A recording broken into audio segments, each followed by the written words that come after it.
Good morning, everyone. Welcome to NRBP's Regional Economic Outlook. NRBP is connecting business for a greater Newark. We connect, inform, advocate, and engage our members to revitalize the city of Newark.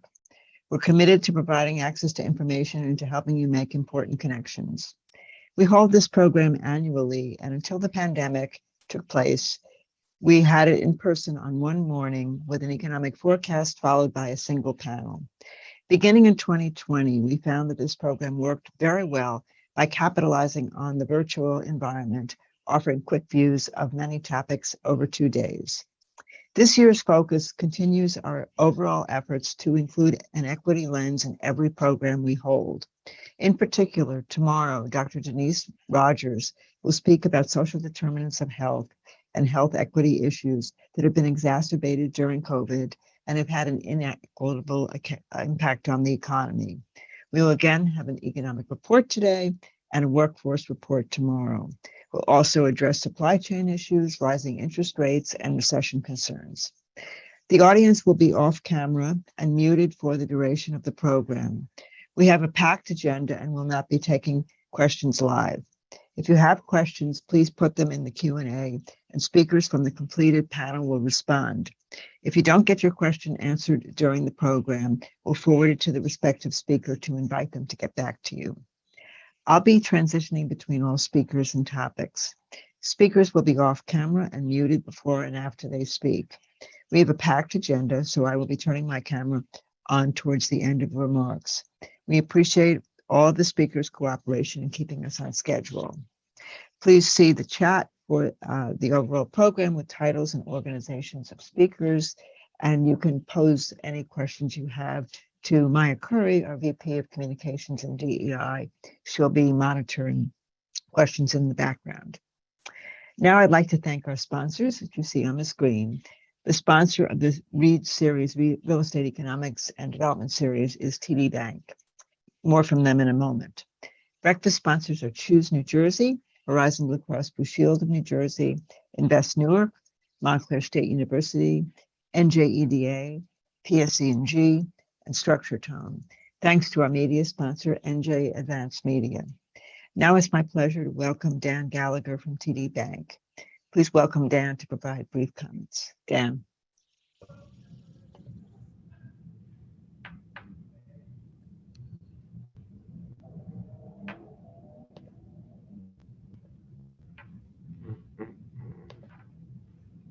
Dan? So thank you, Barbara. I was just getting my video to come up. There you go. So Barbara, thanks for the introduction. And thank you for the NRBP for putting this together for this year's Economic Outlook Symposium. We're very interested in the program. I know that I'm interested to see how the small business and real estate sectors are really going to take a look in the next coming years in this rising rate environment. So with that, I'll give a little background. As Barbara mentioned, my name is Dan Gallagher. I'm a Senior Relationship Manager at TD. I cover the Union and East Essex region. I'm sure most of you, if not all, you know about TD Bank, America's most convenient bank. But I want to share some local highlights. So in just New Jersey alone, we have $59 billion in deposits, which that ranks us number 2 in the state. We have 226 stores with approximately 7,500 employees, but we are most proud about our community involvement. So just over the past year, we issued out $3 billion in community grants and nearly 9,000 employee volunteer hours, which amounts to about a little over 1,100 days. Lastly, TD is recognized as a leader in diversity and inclusion, and we're a recipient of a long list of accolades, of which we received the top score from the Human Rights Campaign Corporate Equality Index for the last 13 years. And also for the 3rd year in a row, we were recognized on the Forbes Best Employers for Diversity list. And lastly, we were listed on the Bloomberg's Financial Services Gender Equality Index for the past 6 years. So in summation, all this is just a way of showing we're committed to the communities we serve. We're happy to help you and your business any way we can. Again, I'm really looking forward to the program, and thank you again for the NRBP for putting this together. Thank you. Great. Thanks so much, Dan. And thanks to TD Bank. If you're interested in being a sponsor of a future program, please let us know. We'd love to have your support. And as you can see, it's a great way to get your company name out and be more visible to the general community. So with that, it's my great pleasure to start the program. Our first speaker will be Richard Kasmin, who was with the New Jersey Economic Development Authority up until a few weeks ago. He's now with the New Jersey Council of County Colleges. Richard, we always look forward to your remarks. Thanks again for joining us. Thank you. And I'm going to bring up my presentation. So first off, thank you again for having me. I really do enjoy this forum. I'm always one who likes to be able to take the time to speak about the economic outlook. It's certainly something that's interesting to all of us. And now in my role with the New Jersey Council of County Colleges, it also melds my interest in economics with the labor market and education and all that. So that's the new lens I'm looking at things. And, so the remarks I make here will be focused on a couple of areas, specifically, of course, on the economic outlook, but more specifically on the ties between the labor market and inflation and what things are looking like as we continue to evolve this year into next year. So current economic outlook, as I think we all know, is mixed. It's always good to look back a little bit. So what did we have going into now? We had support for growth being way too stimulative, too much fiscal support for the economy coming out of COVID, and monetary policy was way too easy. So interest rates plus the Fed buying government debt, too stimulative of a system, and supply not being able to keep up with all that demand. So it would have been one thing if we didn't have any supply chain issues, if the labor market supply had come roaring back, and it didn't. So basic economics, too much demand, supply not able to keep up with demand, inflation. And the risk is that inflation, although the Fed thought it might be a one-off, basically you have price increases, but they don't really get embedded in the inflation. We started to see that actually getting embedded in inflation. So that's really where the Fed had to backtrack and start raising rates a lot. So question right now in everyone's mind, I think, is, well, are we headed for a recession? I think right now, the recession risks don't look enormous, but we might need a little bit of recession in order to get rid of some of the inflation, and the Fed is walking that tightrope. So as I said, the economy's been too strong. Macroeconomics looks at the level of supply versus demand, and why would demand be stronger than supply? Well, we had too much credit, money creation, wealth. We had a tremendous amount of wealth creation, housing market, stock market, all these things. So, and fiscal stimulus driven by debt creation. So all these areas led demand to be stronger than supply, and the result were prices and inflation being higher. This chart shows US and our region's inflation. Luckily, our inflation in our region has been a bit lower than it has been in other parts of the country, partially probably because our region got hit so much harder by the pandemic than other regions. So we had more of a demand hit, and it's been a bit slower to come out of it. So what do we see in terms of the inflation cycle, the inflation dynamic that's most concerning to the Federal Reserve and why they are tightening so much? A lot of it's coming through the labor market. When we think about inflation cycles and inflation getting embedded in an economy, it's not necessarily because there's just a lot of demand for goods and services, and once that works its way through, inflation comes back down. It's because labor market is also a market where you get inflation pressures. And right now what we've seen is just a tremendous amount of demand versus the supply that's available. So right now, at least up to a month or so ago, we were seeing 2 job openings for every unemployed person, which is way above anything we've seen historically. That's been raising wages, which in one way is a good thing. We all like to see higher wages, but the problem is as wages rise and remain at a higher rate, that's an inflation dynamic because all the companies that hire them and pay them then feel the need to raise their prices in order to make up for that wage increase. So it does lead to an inflation cycle. So this is one of the things that the Federal Reserve is trying to fight to try to bring this down in order for wages to get at a better rate.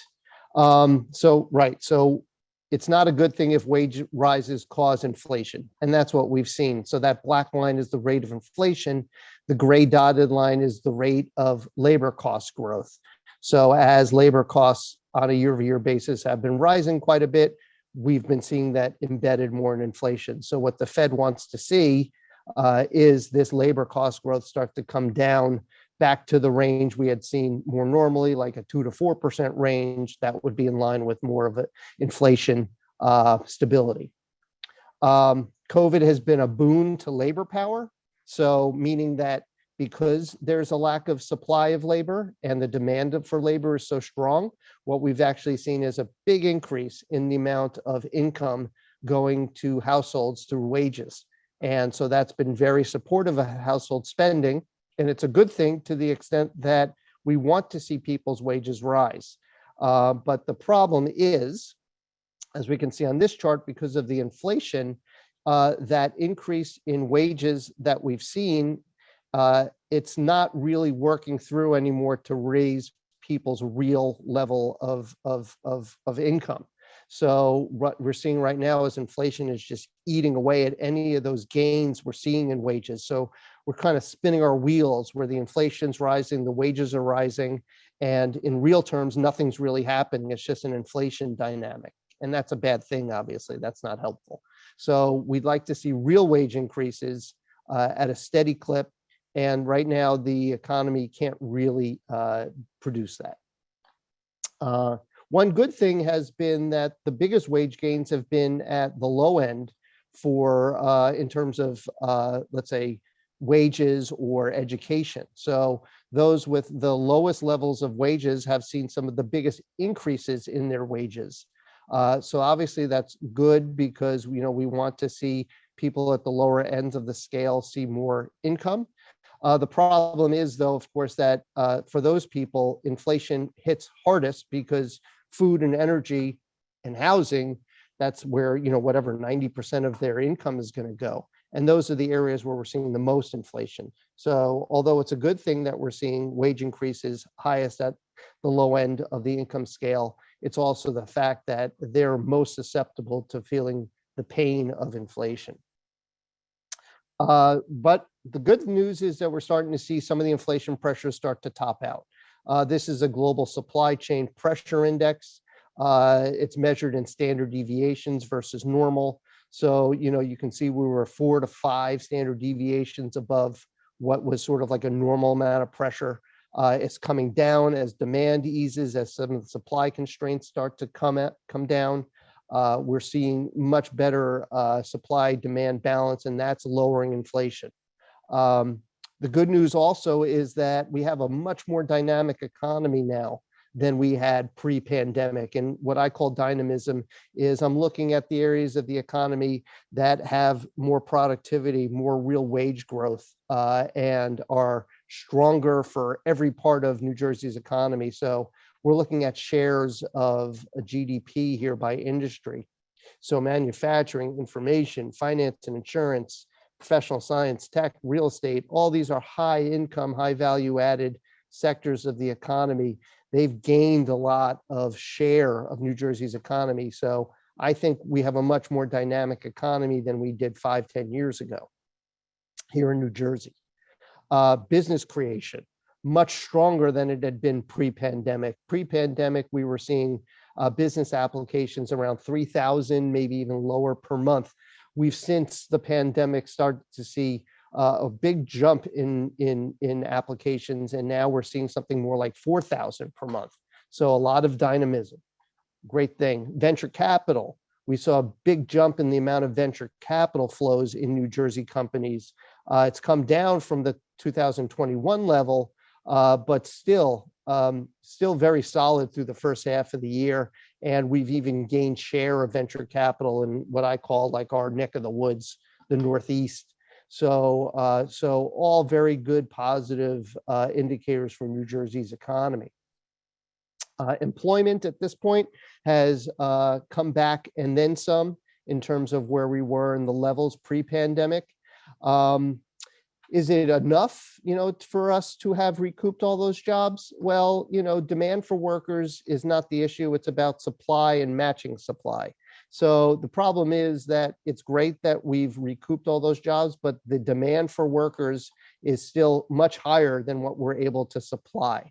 So I think what companies would like to see is this even be higher, and that's creating wage and price pressures. We're seeing the employment population ratio finally getting back to where we were pre-pandemic. So pre-pandemic, we were at about like 62% employment to population. Now we're around 61. It suggests about 75,000 workers still missing, essentially, from where we were pre-pandemic. So at least that amount of demand is probably still out there, and we haven't been able to match it with supply. It's coming back, though. In terms of recession and recession risks, in some ways, it's hard to see, but we're already, it's not really a recession, but we're certainly in a growth recession, I guess I would say. We're really not growing much. Even in the first quarter, GDP contracted a bit. It was down 2.2% at an annualized rate in the first quarter. Second quarter was probably a little bit better, but there are indicators that GDP is still sort of struggling right now. One of those indicators we get from the Federal Reserve Bank of Philadelphia and from New York. There are these indices that they create that are basically like sort of indices of manufacturing and service level activity. So those indices do suggest through the second and third quarter that growth, if anything, has been flat to maybe even slightly negative. So, so right now, after a very strong 2021, 2022, because of interest rate hikes and other issues, we've started to see much flatter economic activity. But how bad could it possibly be? And the reason I ask that is because, the labor market demand is still so strong. And one of the most important things for an economic outlook is the interaction between companies and labor. And because a lot of demand in the economy comes from labor getting wages and then spending it. So this chart is looking at the level of initial unemployment claims as a ratio of total insured, so total people in the unemployment insurance sort of system. And so we've really seen no pickup in layoffs during this whole period. So how bad can it be? How bad can any recession or any downturn be if labor demand is still so strong? And I just don't think it can be. I think that up to now, at least, yes, you're probably seeing some slowing in the economy, but with labor demand being as strong as it is, it definitely gives at least some floor to the economy, and it should keep it growing. So what do we do about this lack of supply? Because that's really one of the main issues. This is another way of looking at it, the job openings rate. So it's the amount of job openings as a ratio of the sum of people employed plus the openings in New Jersey. So, historically, we've seen this on 3-4%. We've been up to like 7%. So these level of openings are just very strong. So what do we do? What do we do about this lack of supply? Well, this is certainly an area that I'm interested in my current work and at the Council of County Colleges. And so, in our view, a lot of it is about workforce solutions. A lot of the jobs where we don't have the supply versus the demand are areas where it's about companies finding new and innovative ways to work with education and other institutions to get the people in the skills that they require at that time. So one solution that we're working on here at the Council of County Colleges is these pathways to career opportunities. So we're trying to build these sort of these ties with industry and with education training pathways. So working with county colleges, four-year schools, and the actual companies to make sure that everyone's communicating well so we can develop the skilled workforce that can adapt to a changing economy and provide the opportunities that people need for these jobs, but also making sure that companies can get the skilled workers that they need. So we have pathways. We have 4 different pathways that we're working on: health services, tech and innovation, infrastructure and energy, and management and supply chain. These are all areas where we know there's a lack of supply of workers. And so, these are the centers of workforce innovation that we've created in these New Jersey pathways to try to make sure that at least now and into the future, there's better matching of supply and demand, which is clearly an issue right now. This is a little bit of look at the industry leadership. We have employers, NJBIA, industry associations and labor unions, and a whole economic education ecosystem partner. So why am I telling you all this? Because, you know, in the end, what I want you to do is try to get involved. So the ask is, you know, if you're having trouble with matching demand for your supply with your demand, we want you to get involved. So there's njpathways.org, and there's a little code there that you can bring up to become a partner and receive updates, meeting invitations, other materials. So like I said, you know, the work that I'm doing here and the thing that we're most focused on is the fact that right now what we have is an economy that is constrained and is causing inflation because of the lack of supply to meet the demand. So those are the main issues. Just to kind of bring it all home, inflation has been the main issue. The economy here in New Jersey has been very dynamic and solid, and growth looks strong. But right now, because of the need to bring down inflation, we have a much slower economy. But hopefully we'll get through this, and with better work between companies and education, you know, I think that New Jersey's future looks much stronger than it did 5 years ago, for sure. So we should all be proud of that and continue to work towards that. So I just want to thank you again. And if you need to contact me, please use the email that's listed here. Thank you. Great. Thank you, Richard. We appreciate that update. Just wanted to emphasize that Richard is here thanks to New Jersey EDA, New Jersey Economic Development Authority. And for more information about that, we can provide contacts for you at NJEDA to learn more about all of the programs that they have and what they're doing to stimulate the economy. It's now my great pleasure to welcome Wes Mathews, who is CEO of Choose New Jersey, and really looking forward to hearing about all the efforts by Choose New Jersey to boost and strengthen the New Jersey economy by recruiting companies to come to the state. Wes, it's all yours. Thanks, Barbara, and my thanks to NRBP and the whole team. Chip, Maya, really appreciate the opportunity to spend a few minutes with your participants today. Rich, thanks for setting the scene on the state of the economy. I'm going to focus on the positive and what we know, which is New Jersey's economy and how we're doing, because that's where we spend all of our time as Choose New Jersey. So again, thanks. And just I want to spend a few minutes talking about the organization, but then also kind of some of our priorities and, you know, how we're able to do the work we do, because in every way we are a partner and a stakeholder in growing New Jersey's economy, but we don't do that in a silo. We do that very much hand in glove with our partners in state government and other regional and municipal level EDOs. Next slide, please, Maya. So Choose New Jersey, we were founded in 2010. We market the state as the best place in the United States to live, work, and play and do business.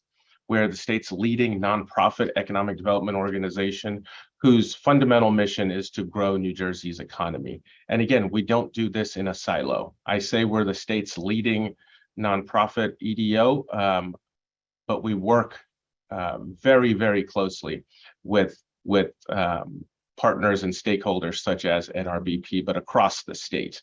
I've said this many times since I've assumed leadership of the organization earlier this year, but geographic equity is very important to me. So even though we're headquartered and based in Newark, we spend a fair amount of time on the local economy in Newark and helping grow that. Our mandate is the length and breadth of the state. So how do we work towards growing the economy? We do that in two fundamental ways. Number one is marketing. So we market the state nationally and increasingly globally as the best state in the country to grow, relocate, or start a business. And the second aspect is our business development outreach. A large part of that is fed through our marketing efforts, but our robust BD team also does significant proactive outreach to targeted companies, site selectors, and business decision makers. Since our inception 12 years ago, we've helped over 350 companies relocate or expand in state. We've helped to create or retain almost 40,000 jobs and attracted a little under $9 billion in capital investment. As I mentioned, our office is located in downtown Newark in the Gateway 1 building on the 14th floor. We are right next door to our state partners, the governor and his Newark office, and the New Jersey Economic Development Authority. Next slide. So in talking about who we are, I'd be remiss not to mention our board of directors. It's a very robust group of the top business leaders in the state who serve on our board. These companies are represented by individuals who represent New Jersey's kind of most prominent sectors. All of them have provided significant support and contributions that have enabled our goal to grow the economy and our economic development efforts in the state over the last 12 years. These board members provide expert knowledge and often a very unique perspective about business community needs across New Jersey. And that is vital. And I'm extremely grateful to their collaboration, guidance, and support. Next slide, please. So now we get to the fun stuff. So the key growth sectors. This is not anything that Choose New Jersey created. This is in fact the blueprint that Governor Murphy and his economic development team, led at the EDA by my colleague Tim Sullivan, have identified as key growth sectors over the last 4.5 years. In many ways, this is playing to the strengths of New Jersey and our pedigree. The most overused word these days when it comes to marketing your state or a region might be, the state of innovation or the region of innovation. Although it's overused, and we see it a lot at trade shows and expos where we present. I mean, really, New Jersey's been at the forefront of innovative sectors of the economy for many, many, many years. And so in some areas, like in life sciences, logistics, F&B, film, that's a big one where we do have a long history. I was reminded before there was Hollywood, there was Fort Lee, but a lot of those sectors play to our strengths over the last several decades. Some other growing sectors of the economy, like clean energy, were ones that, even though we had assets, we had the talent, there was no galvanizing force behind growing that sector.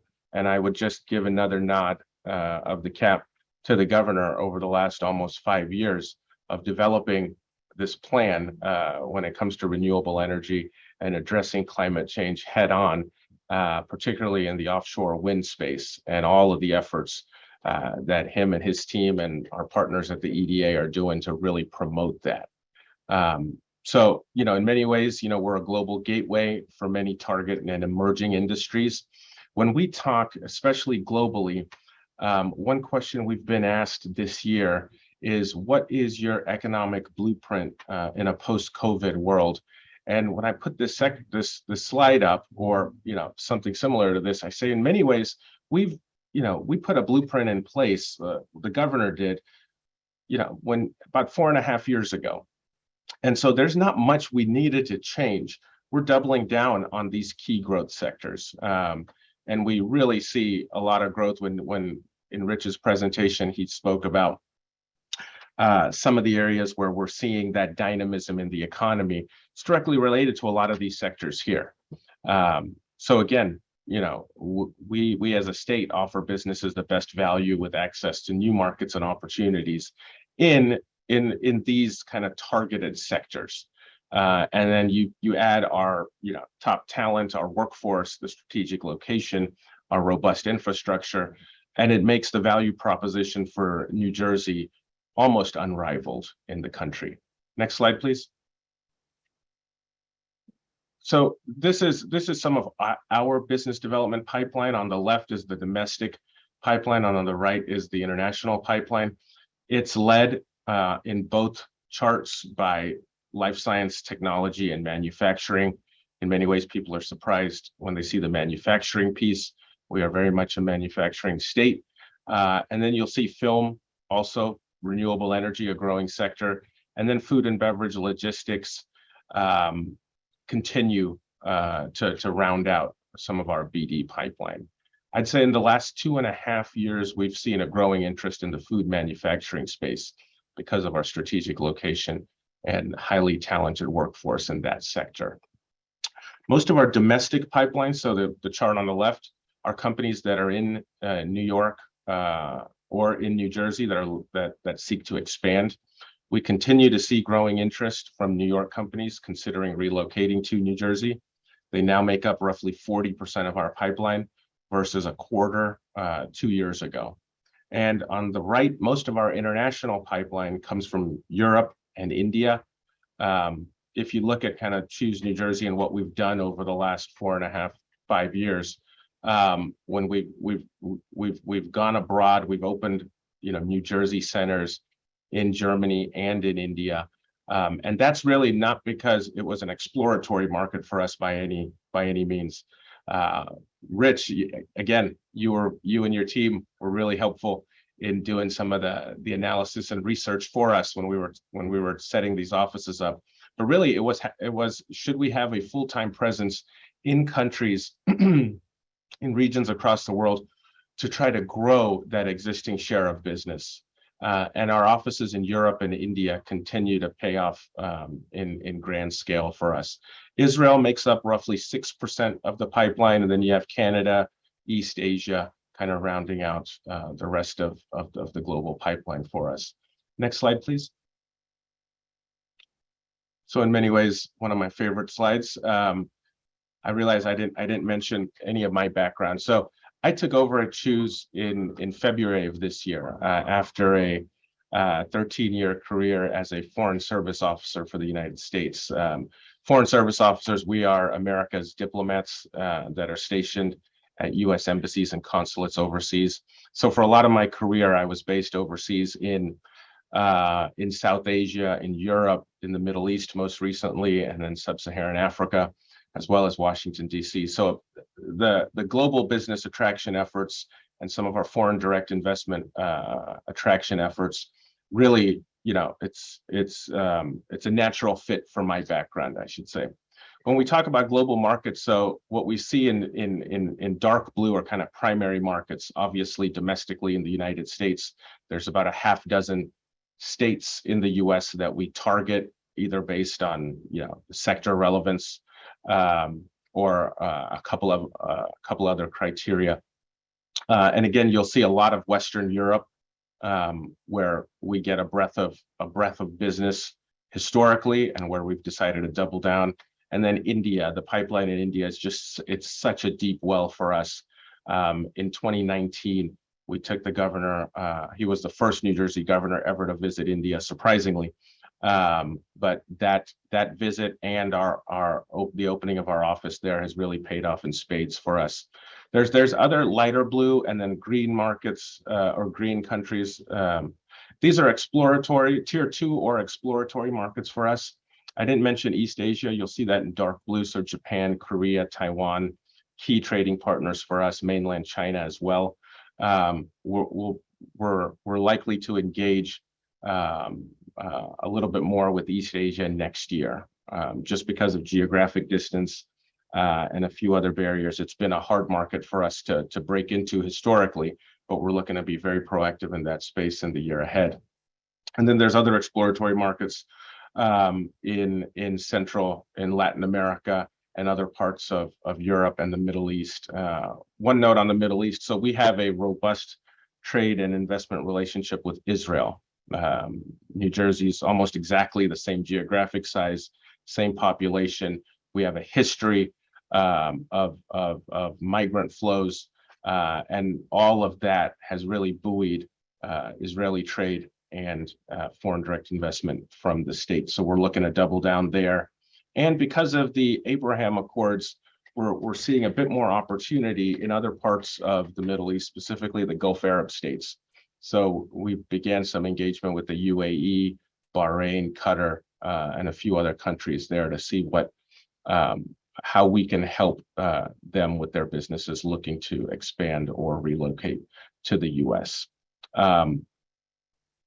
Next slide, please. All right, this is my favorite slide. So I'm a preacher's son, so I've listened to a lot of sermons in my lifetime from my father. And I remember his favorite line is probably "grow where you are planted." And in many ways, with the work we're doing in Newark, I can say that I'm testament to that, or our team is testament to that. So we spend a fair amount of time focusing in the city where we are planted. We have some success recently. We're hoping for a lot more. As I don't have to tell anybody here on this call but Newark has a very rich history as a center of business, music, and of course, culture. The city is witnessing unprecedented growth, whether it's new housing construction, commercial real estate development, small business activity. It's really leading the way. I want to highlight a few things before I get to what you see on the screen. Onyx Equities, who are the owners of this building and a couple other gateway buildings, right, that are our neighbors right next to Newark Penn, they're helping bring 8 new restaurants to the Gateway Center right underneath us. NJPAC is spearheading a over $150 million development project that we expect will transform the downtown arts and education district. There's all sorts of housing projects, some, luxury, that are underway across the city as well. The city is really establishing itself as a tech hub, thanks to accelerators such as HAX and Newark Venture Partners. HAX, we're really thrilled to welcome them to the city. So I'll spend a minute talking about HAX and Lionsgate. So HAX, they call themselves a hard tech accelerator. It's one of the world's kind of most active early stage programs focused on hard tech, so robotics, Internet of Things, materials, and electronics. This all has massive impact in industrial, health, and consumer markets. We are extremely engaged with HAX since they've announced their new world headquarters in Newark. Companies, so startups participating in the HAX program are expected to create over 2,500 jobs over the next decade. That is a phenomenal figure. Lionsgate Newark Studios, it's the example that we posted to the right on that slide, is expected to open for business at the end of 2024. The developers anticipate the facility will create more than 600 jobs, long-term jobs when completed. And that project is the latest film production facility to emerge in the state following the approval of the Film and Media Tax Credit by the EDA. Bayonne recently approved a $1.5 million square foot production studio. Netflix has indicated interest in developing a film studio in Monmouth County. Jersey City Cinelli Studio, the largest such facility in the state, opened in 2021. And a wide variety of Hollywood productions have shot scenes throughout the length and breadth of New Jersey over the last 2 years. Next slide, last slide, please. So I'll just end by saying, if I could summarize all of this in one word, it would be momentum. And I think, we saw that in the previous presentation when we were talking about kind of the economic landscape and where we think we're headed. We really do think as a state, we have laid the groundwork for incredible growth to come in the decades ahead. A a lot of us on this call might not see that growth. We might be in different jobs at that time, but that is, if you ask what is sound economic development, I think it is one, playing to our strengths, two, looking for areas to grow an economy. So moving, small businesses from 1 to 2 jobs to eventually, 1 or 2,000 jobs. That's all part of our mission at Choose New Jersey. So again, thank you for the time. I look forward to any questions at the end. And I'll lastly say, for those based in Newark, please do come visit us. Again, we're on the 14th floor of Gateway 1. If you get off at Newark Penn, you don't even have to touch the street. You can just take the Sky Bridge over and come say hi. We'd be happy to welcome you. Thanks. Right. Thank you, Wes. That was very, very informative. And I will add a comment that I've been familiar with Choose New Jersey since before it was formed, and in fact, with the predecessor organizations.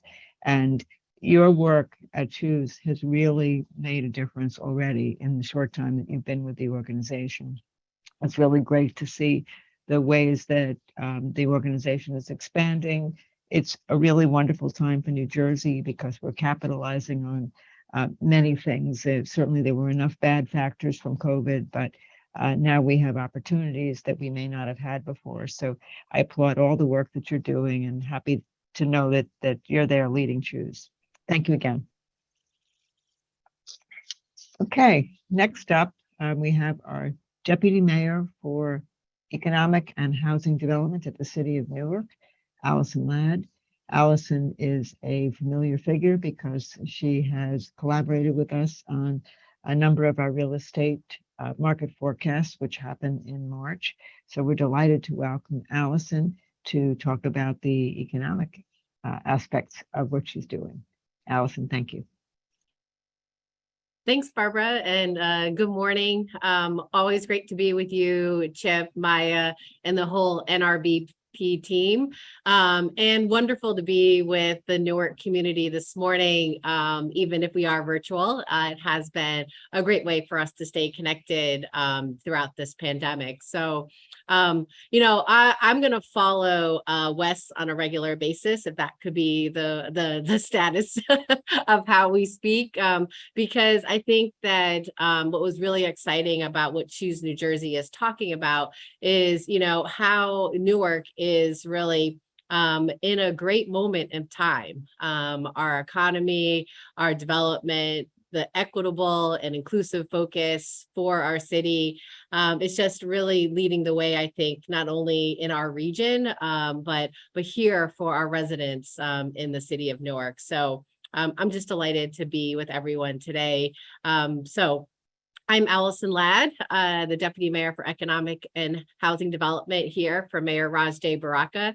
It's really great to, again, be with everybody and have a chance to speak about the future of our economy. So what I wanted to touch on were a couple things. So, all of us have thought about, as local leaders, the impact of the pandemic and how the pandemic has really changed how we operate, but also how we look forward. So, the positive news, though, as Choose New Jersey was talking about, is that our economy here in Newark is coming back. So I'll say it again, our economy here in Newark is coming back. But we have seen our revenues come back to pre-pandemic levels. So when we evaluate how our revenues are coming into the city, whether it's property taxes or hotel taxes, or any of the various special taxes that are charged in our city, what we're seeing is that our levels are back to pre-pandemic levels and actually increasing. So that's a tremendous testament to the people who are on this webinar, and I think the leadership of Mayor Baraka, but really the belief that the state has in our city to continue to be a leader and to grow our economy through development, but also through recovery. So we're really glad to see that our levels of revenue are coming back, because naturally, during the pandemic, all of us were concerned. We were concerned about providing the services that we needed, being able to help with unemployment rates, to help with getting good jobs for our residents and our families, but also with balancing development in our city so that we were inclusive and equitable. So, so first, I think that it's good for people to hear it from both the mayor, myself, and other leaders in our city that our economy is strong, and we're looking forward to continued growth as we look forward into the next 5 years. So, and even beyond. And, and I have to say, again, this has a large part to do with many of you who are participating in the growth of our city. So that was the second part I wanted to touch on was, really the development patterns here in the city of Newark. We have seen from the pandemic to today in residential development, over 11,000 units of new construction in our pipeline or under construction. 11,000 residential units. And those are both market and affordable units here in our city. And sometimes those projects are actually mixed income and mixed use, which is even a way for us to ensure we have communities and neighborhoods throughout the city. But also importantly, we've had over 5,000 units that are going through renovation. So we know that our new construction is one way to build quality and healthy housing options for the residents, but we also have to improve the residential units that people live in today. Our residents, our seniors, our families that live, work, and play in our city. We want to make sure those units are habitable and healthy. And, we all learned during COVID that healthy housing is a key success for us as we continue to grow our families and stay healthy. So again, about 11,000 new units and 5,000 renovated units just in the last 3 years. And if we pivot to commercial spaces, what we're seeing there is over 4 million square feet of commercial space. So that's pipeline and under construction and opening in the last 3 years. It's really incredible to see the growth that's happening here. So you can see just by numbers, our data is showing that our economy in Newark were strong, and we are continuing to recover from this pandemic. And as Choose New Jersey talked about, there are several exciting projects to highlight from Hacks, which is downtown, to Lionsgate in our South Ward, which will really revitalize some of our South Ward neighborhoods not far from the airport. So looking forward to seeing how that development continues to be inclusive and equitable for jobs and our residents as we look at a multi-pronged approach to not only the studios, but also some residential and healthcare aspects to that larger development. But I'd be remiss if I didn't highlight a few other projects that are happening throughout the city that some of you have heard when you come to these great sessions that are put on by NRBP. So if you've been in Newark and you've driven down Broad Street, you've seen 355, 365 Broad Street. It's called the Vermilla in Newark. It's done by Russo Development. It's vertical. So, many of you have known that site was long vacant for many years and many decades. And so it's really exciting to see a property that's going up there that'll provide new mixed income housing right there next to the Broad Street station. Or if you're closer to downtown and you're able to go by 777 McCarter, which is also very vertical. It's over 30 stories and has great views of the New York City skyline. That 20% affordable in that development is really helping our city create choice for people who want to live downtown or who want to live in our neighborhoods. And so a couple more just to highlight. If you drive down Market Street, you're seeing a lot of 4-story buildings that are under construction. And those properties have been purchased in the last few years. And they've been really pushing forward to reinvent and also reuse some spaces in our East Ward to provide more residential housing options. But if I flip to the industrial spaces, and if you go out towards Doremus Avenue, you'll see that we brought in a Costco distribution center. And that's a really exciting piece because it does create some jobs for our residents near the Ironbound, but also it's reusing some underutilized space that also had some environmental issues associated with it. So, you know, we're really trying to look at resilience and green development as we are developing our industrial spaces. We know that the state is leading in that related to environmental justice and recent laws that are passed. And here in the city of Newark, we're trying to amplify that message and continue to do resilient development here. We know much of our Ironbound can be flooded at times when we have, you know, significant rains, or that we need to find ways to make our city less hot.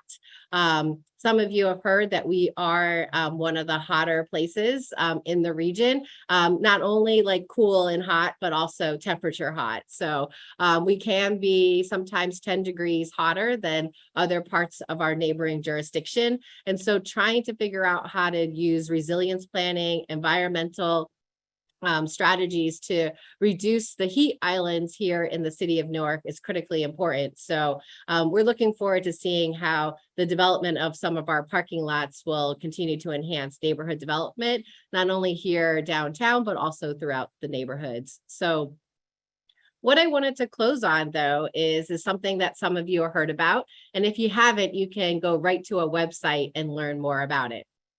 The city has just approved our Newark 360 master plan. It's the vision for the next 10 years. And the vision for the next 10 years is bright.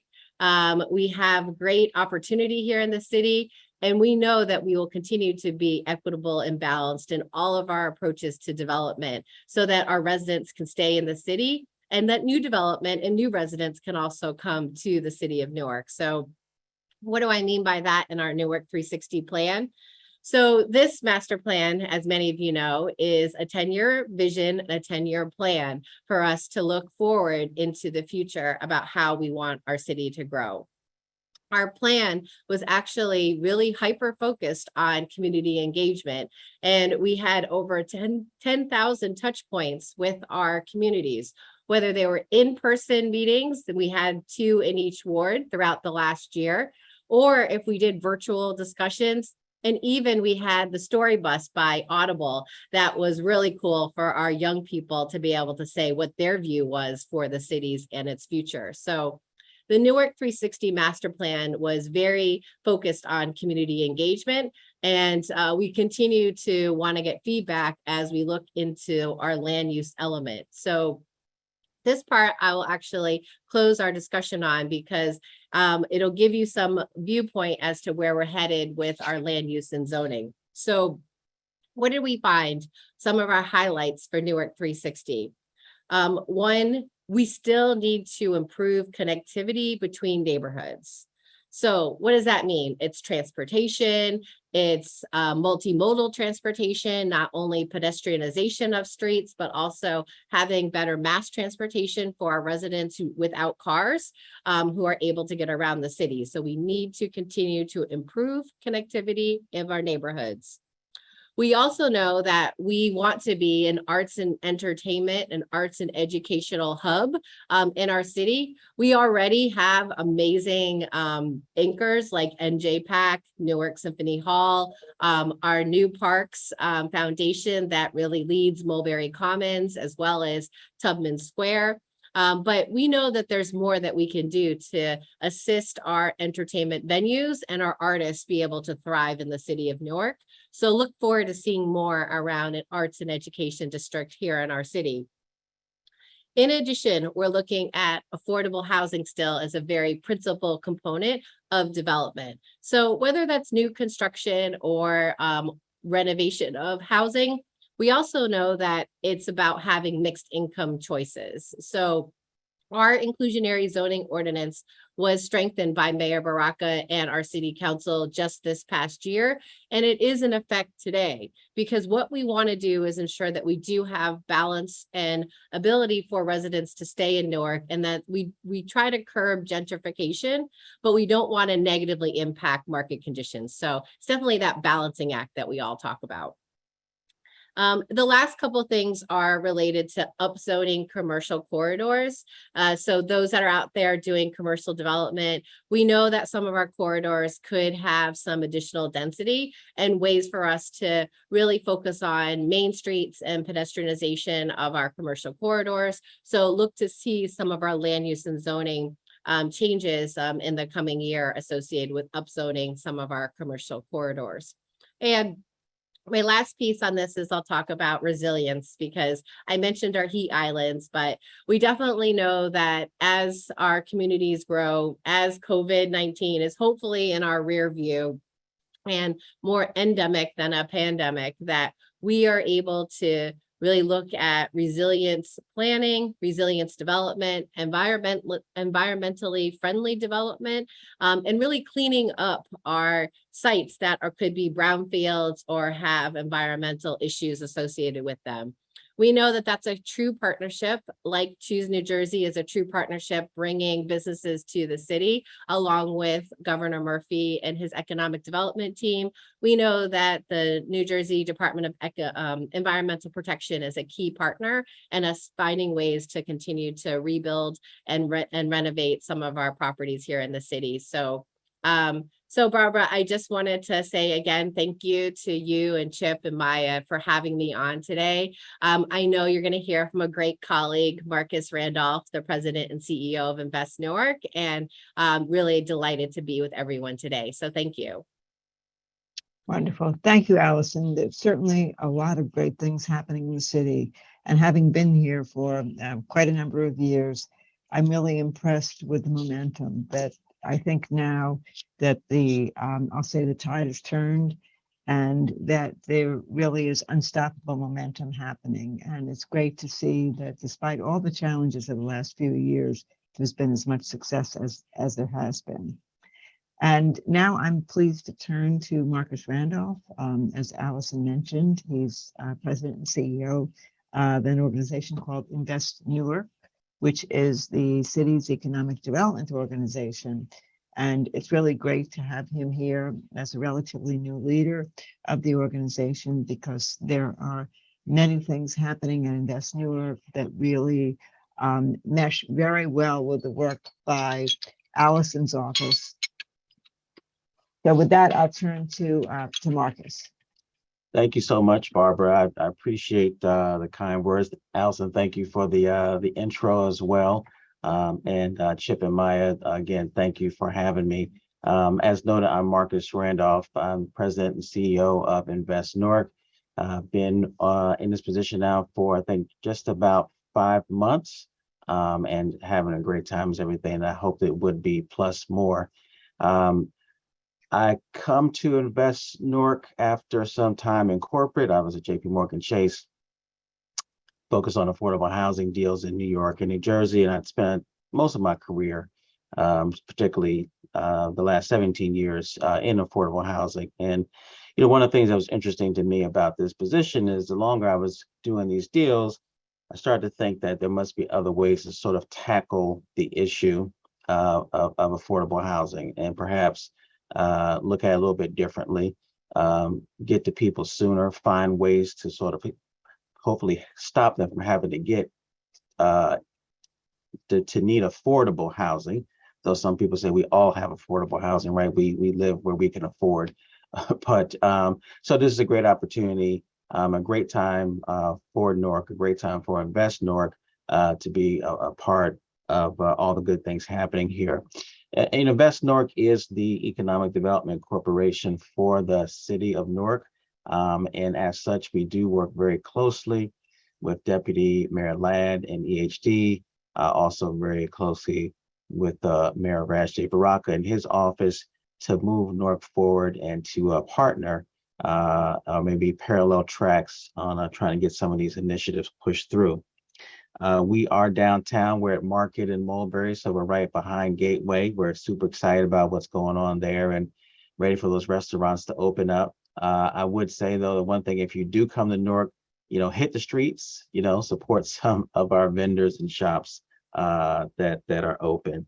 I'm going to focus today on the Newark Land Bank. It is a division of Invest Newark. We manage it on behalf of the city. I will touch or just mention that, you know, two other areas in which we are doing work is we're very, very involved in the expansion of broadband offerings, affordable and reliable broadband offerings to residents of the city. Very much engaged in that process. And also Invest Newark is sort of restructuring its business retention and attraction line of business, so to speak. So looking forward to partnering with many of you, I'm sure on the call. Wes, I think we're going to be meeting soon, and we've got a few initiatives that we're going to be working on. But so I was asked to speak about the land bank today, and I'll go through some of these slides, and I'll try to adhere to the time allotted.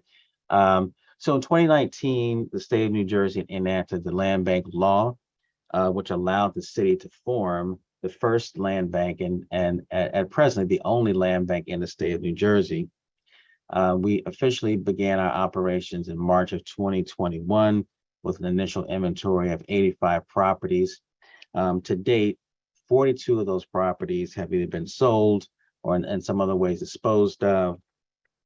The remaining 43, we have about 12 that are on track for disposition, and 17 of that 43 are small side lots, which at the moment too small to build anything, but we have a couple of programs and ways to dispose of those as well. As noted, we're the only land bank in the state of New Jersey. There are 250 across the country, and so we are attracting a lot of attention given our work from some of our colleagues, other organizations across the country. On this slide, you see what our priorities are, and I want to highlight a couple of them. You see, of course, is boost home ownership. The home ownership rate in the city of Newark is 26%. We do need to increase that number significantly. Reducing blight, creating affordable and market rate housing, and increase NJEDA developer or subcontractor capacity. I want to pause there for just a bit, because one of the great things about the land bank is that we work with a lot of NWBE developers, contractors, some youth organizations that are training people in construction. They're doing great work. But just on this first tranche of land bank properties, as I know, there were 85 of them. 12 of those Invest Newark took on responsibility to rehab those. And just on those 12, and based on the value of the GC contracts, that's about 2.5 million that we pushed back into the local economy. That doesn't account for the supplies that were bought, the jobs that were created, the impact of all that. So sort of how that trickles down and out. But just on those 12, it's about 2.5 million. So we are increasing property values, supporting community goals, improving quality of life for Newark residents. But I think what's really key is what we're putting back into the economy. I think some people might say, you know, why is the Economic Development Corporation involved in sort of a housing program? Well, you know, we do know that home ownership is really the primary way Americans grow their wealth. You know, you own a home, you can pass it down to your children, other loved ones, next generation. You keep that wealth in your family. So we think that's really critical here in Newark, where we see so many renters. The housing stock here, a lot of it is single or two family, but a lot of them are renters. So we need to figure out how to increase this home ownership rate. The other thing that's, while it's not a priority, but is a benefit of the land bank is, you know, vacant properties, underutilized properties cost the city money. They're not collecting any taxes. There's cost to maintain them, clean them. There's liability. So getting those, you know, livable, habitable, usable, whatever term you want to use for that, is a great thing. We take that responsibility off of the city.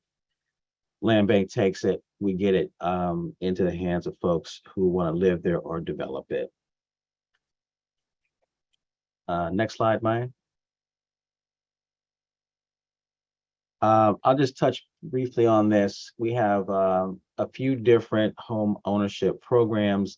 If you go to our website, you'll see a good listing of them. At the moment, we're really focused on first-time home buyers.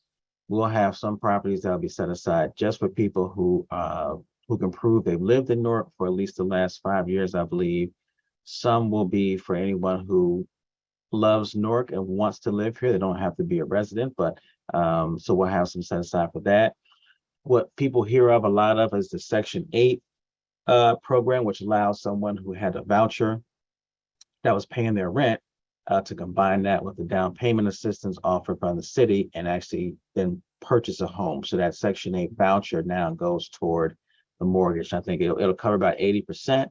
And I was on a panel recently and this came up and someone asked about the taxes, but the good thing about this is the Section 8 voucher, what it pays is sized to cover that person's monthly obligation. So it is the P&I, it's taxes, insurance. So they still are on hook for about 20% of that total, but that 20% plus what the voucher covers should take care of everything. Next slide, thank you. So again, opportunities, I will touch on number 2, economic development.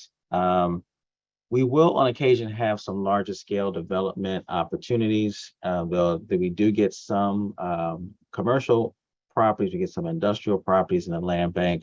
Some of these can be and will be developed into larger scale affordable housing, and some of course will remain commercial opportunities for development opportunities. Next slide. So the process. So we are set up that we can close in 90 days.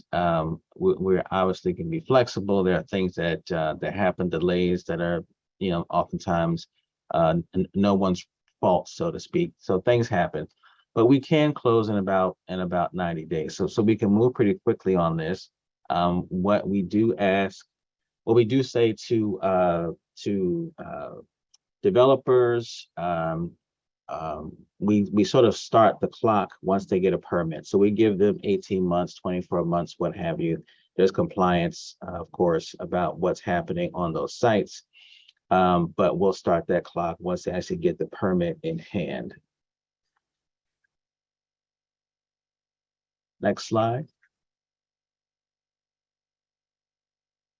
Rules, there always have to be rules, of course. So again, I talked about if it's a property for someone who is, a resident of Newark, they have to prove that.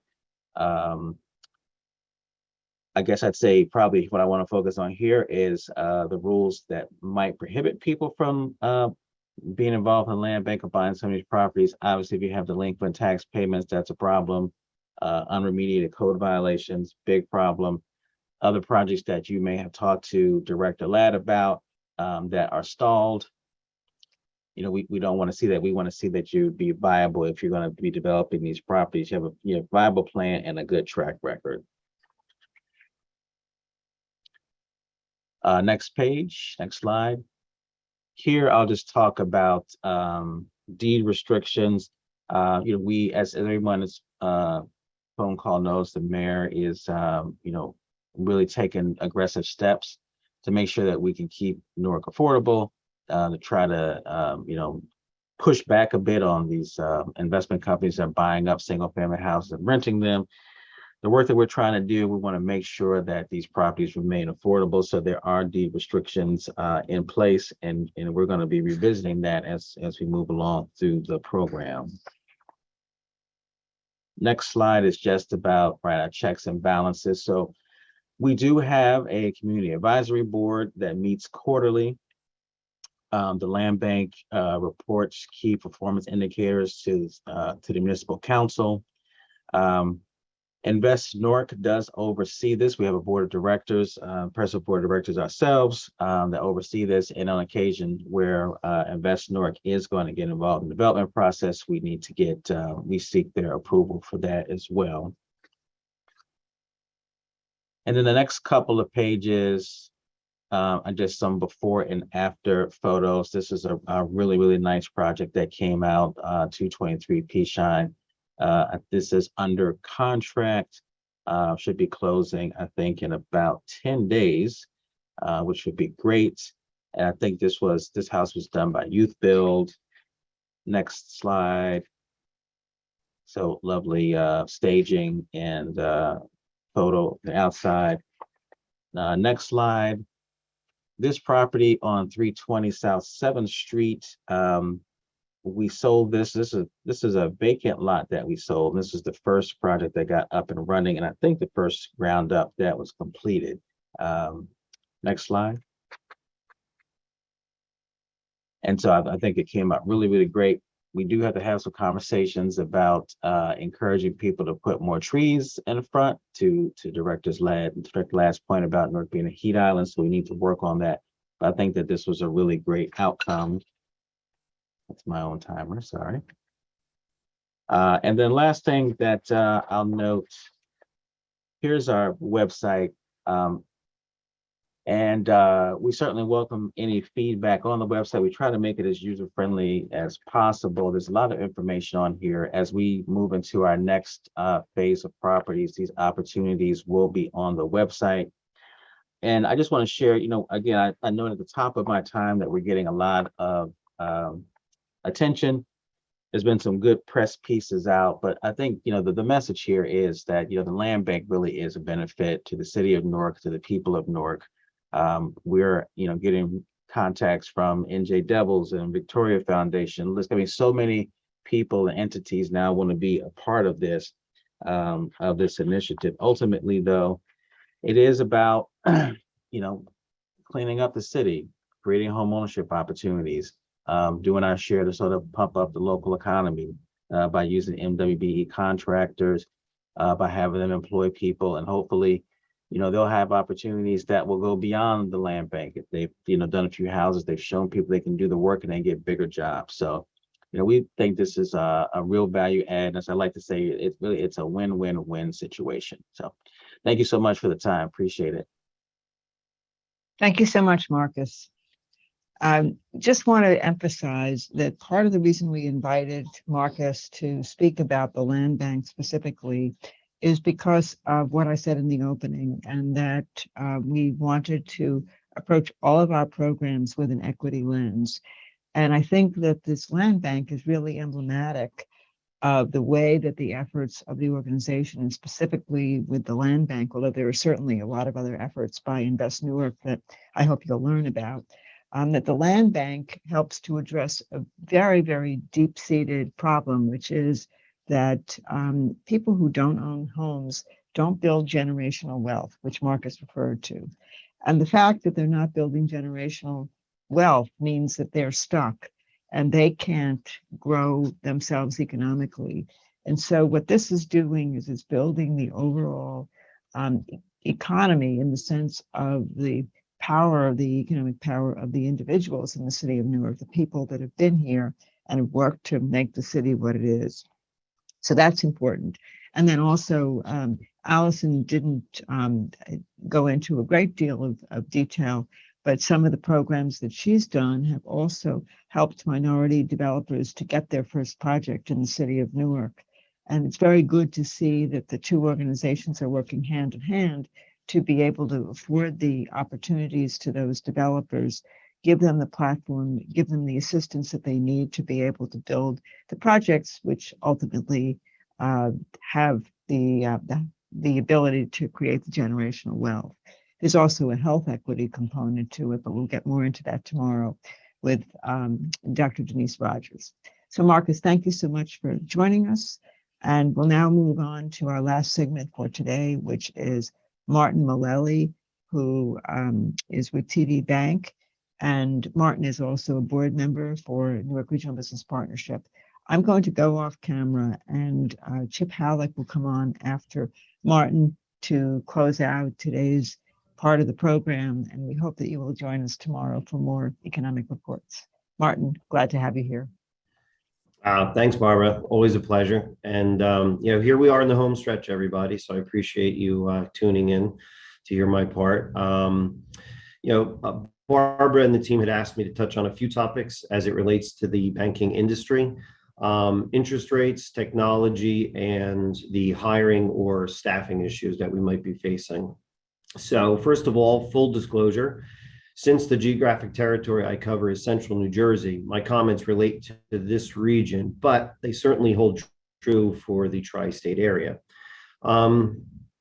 First of all, unless you live under a rock or you are independently wealthy, you may have noticed that interest rates have been basically doubled over the past 6 or 7 months.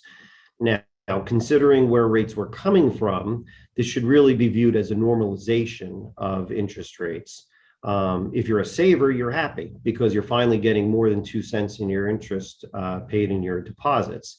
If you have floating rate debt or you're looking to take on new debt to invest in your business, your cost of borrowing just doubled.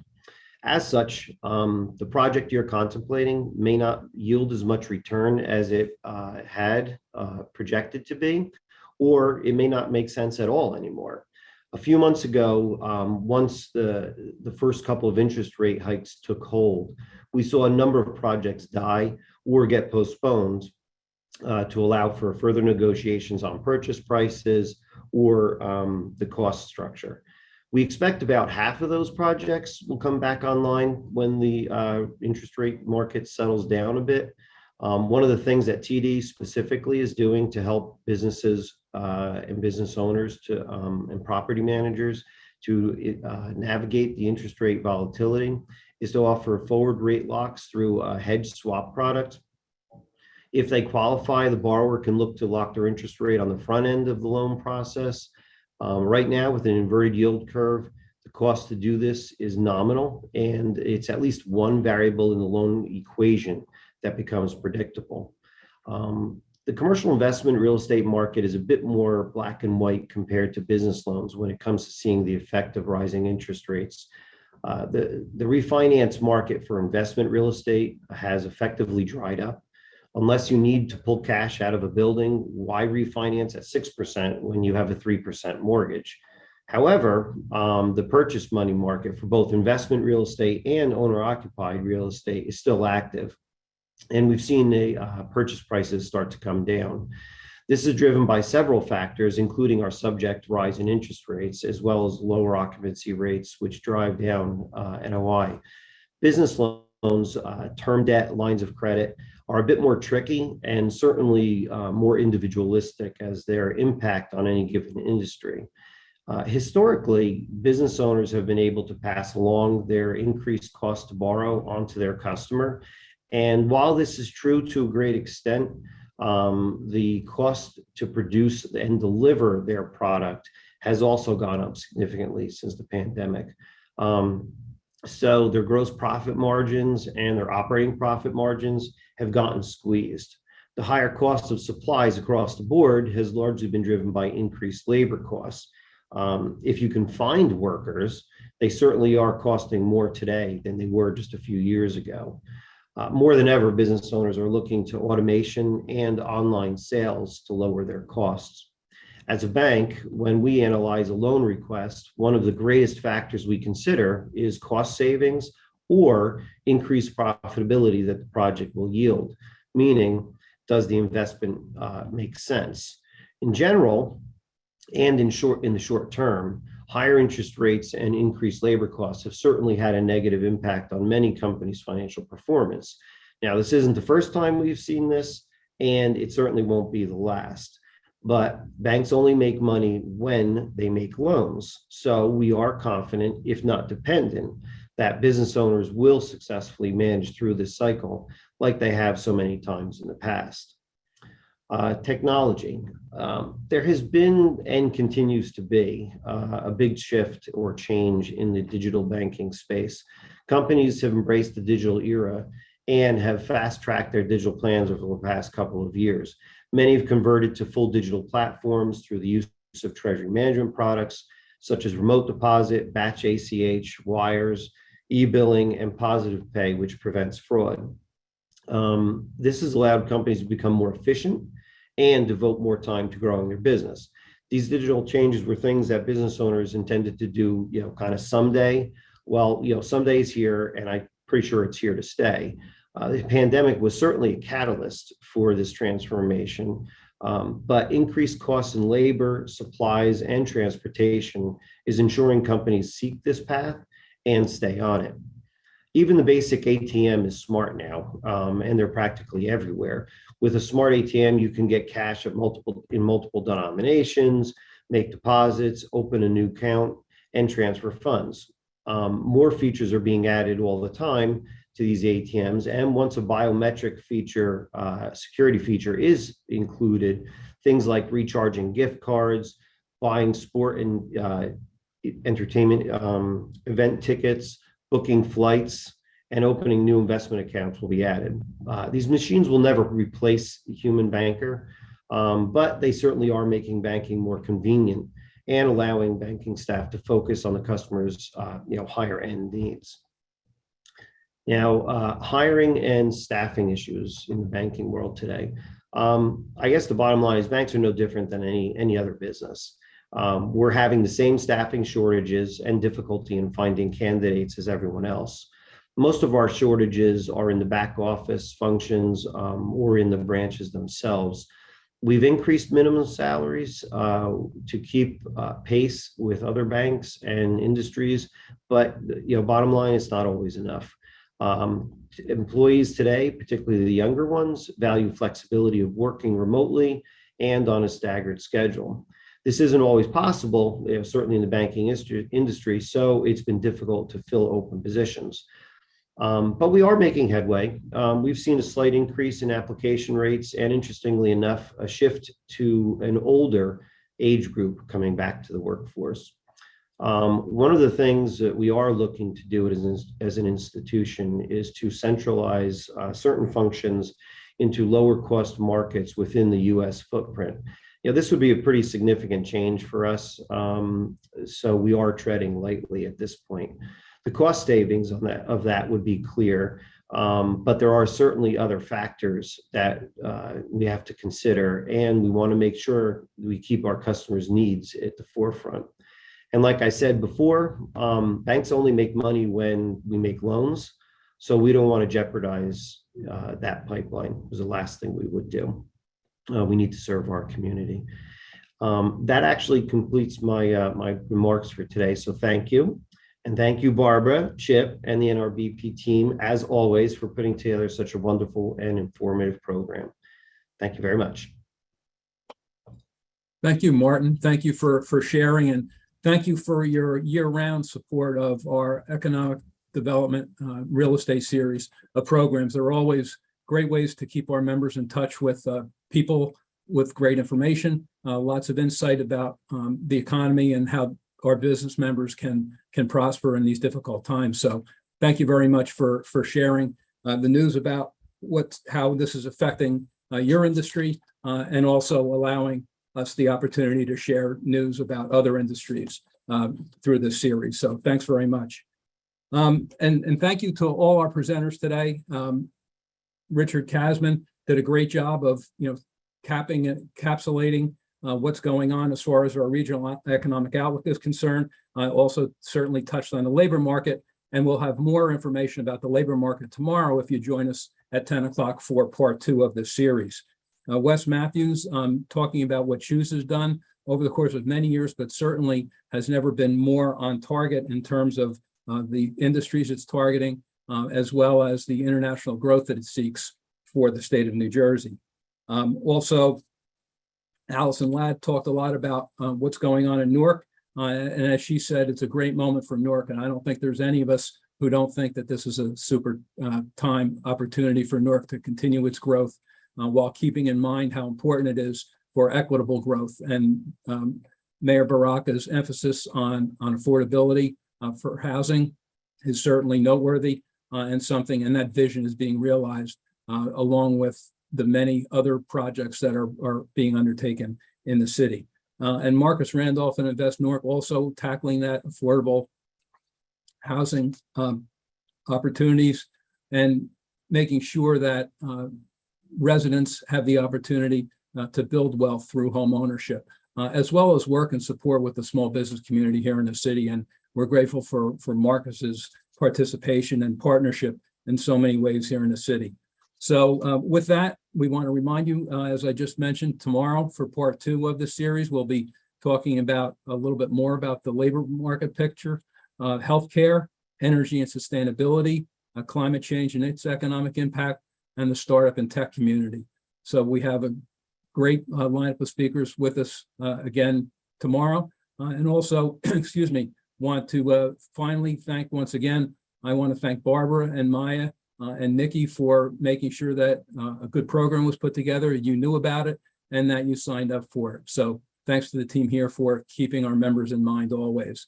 And thanks again to our sponsors. I mentioned TD Bank as our series sponsor, also to Choose New Jersey, Horizon Blue Cross Blue Shield of New Jersey, Invest Newark, Montclair State University, the New Jersey Economic Development Authority, PSCNG, Structure Tone, and our media sponsor, New Jersey Advanced Media, as always, helping us spread the word to many other people who wouldn't otherwise know about our programs. So with that, thank you all. We wish you well and hope you'll join us again tomorrow and at another one of our events very soon. Take care. Have a great day. Thank you.